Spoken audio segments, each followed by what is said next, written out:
తిరుప్పావై పాశురములు 13వ రోజు. ఒక్కొక్క గోపబాలికను లేపుతూ మనలో ఒక్కొక్క విలక్షణమైన జ్ఞానాన్ని కలిగిస్తుంది ఆండాళ్. అందరినీ చిలిపితనంతో ఏడిపిస్తూ ఆనందిస్తున్న శ్రీకృష్ణుడన్నా పాడటం అంటూ నిన్న గోకులంలో రామనామం పాడారు. దానితో గోకులమంతా కలకలం మొదలైంది. కొంతమంది రాముడే సరి అని, మరికొందరు లేదు కృష్ణుడే సరి అని 2 జట్టలుగా విడిపోయారు. వారి అల్లరి విని ఒక పెద్దావిడ అక్కడికి వచ్చి వారి మధ్య నిలిచి వాళ్ళొక విషయం చెప్పింది. నేను ఒకరోజు యశోదమ్మ ఇంటికి వెళితే అక్కడ ఆమె కృష్ణుణ్ణి కథ చెబుతూ పడుకోబెడుతోంది.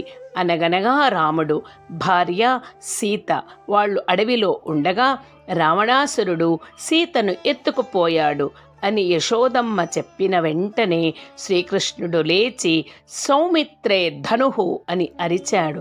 ఆ తల్లికేమీ అర్థం కాక కంగారు పడిపోయింది. మరి కృష్ణుడెందుకు లక్ష్మణుణ్ణి ధనస్సు తెమ్మని పిలిచాడు? ఎందుకంటే ఆయనే రాముడు కాబట్టి. అప్పుడుండే అవసరాల కోసం రామునిగా వచ్చాడు. ఇప్పుడుండే అవసరాల కోసం అదే తత్వం కృష్ణుడై వచ్చాడు. ఆయన వేరు ఈయన వేరు కాదు అంటూ గోప బాలికలకు సర్ది చెప్పింది. ఇక కలిసికట్టుగా మరొక గోపబాలికను లేవడం ప్రారంభించారు. కృష్ణుడి జట్టువారు పుళ్ళిన్ వాయ్ కిండానై ఒకనాడు కొంగవేషములో ఉన్న బకాసురుడి మూతిని చీల్చి పారివేశాడు కృష్ణుడు అన్నారు. అంతలో రాముని జట్టువారు పొల్ల అరక్కనై రావణాసురుడిని గిల్లి పారివేశాడు రాముడు అని అన్నారు. కిళ్ళి కుళుందెనై కీర్తిమై పాడిపోయి ఇలా స్వామి కళ్యాణ గుణాలను పాడుకుంటూ అంతా బయలుదేరారు. పిళ్ళైగళ్ ఎల్లారుం గోపబాలికలందరూ పావై కళంపుక్కార్ వ్రతం కోసం నిర్ణయం చేసుకున్న స్థలానికి వెళ్ళారు అని లోపల గోపబాలికతో అన్నది. లోపల గోపబాలిక వాళ్ళంతా చిన్నపిల్లలు కదా, తొందర పడుతున్నారు, ఇంకా తెల్లవారలేదు అన్నట్లుంది. వీళ్ళు తెల్లవారడాన్ని సూచించే గుర్తులు చెబుతున్నారు. వెళ్ళి ఎరుందు శుక్రోదయం అయ్యింది, వియారం బృహస్పతి ఉరంగిత్తు అస్తమిస్తోంది అని గుర్తులు చెప్పారు. మనం ఇంతవరకు భగవంతుణ్ణి చేరలేకపోయామంటే మనలో ఉండే వ్యతిరిక్త భావనలే అవరోధంగా ఉన్నాయి. ఇప్పుడు అవి అస్తమించి ప్రేమ భావనలు ఉదయిస్తున్నాయి. అందుకని భగవంతుణ్ణి చేరటానికి ఇది సరియైన సమయం. పుళ్ళుం శిలంబినకాన్ పక్షులు మాటలాడుకుంటున్నాయి.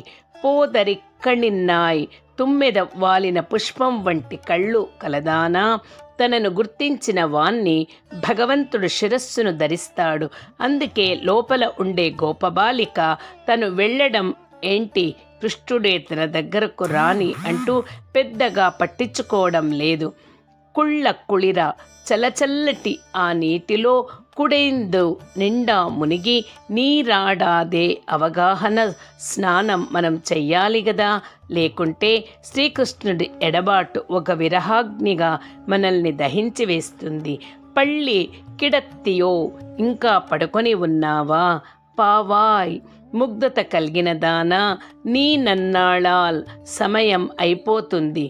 కళ్ళం తవిరుందు కలంద్ మాకు చెందాల్సిన నీవు మమ్మల్ని దూరం చేసుకోవద్దు, మాతో కలువు అంటూ అందరూ ఆ గోపబాలికను లేపి తమలో చేర్చుకున్నారు. ఆండాళ్ తిరువడిగళే శరణం శరణం.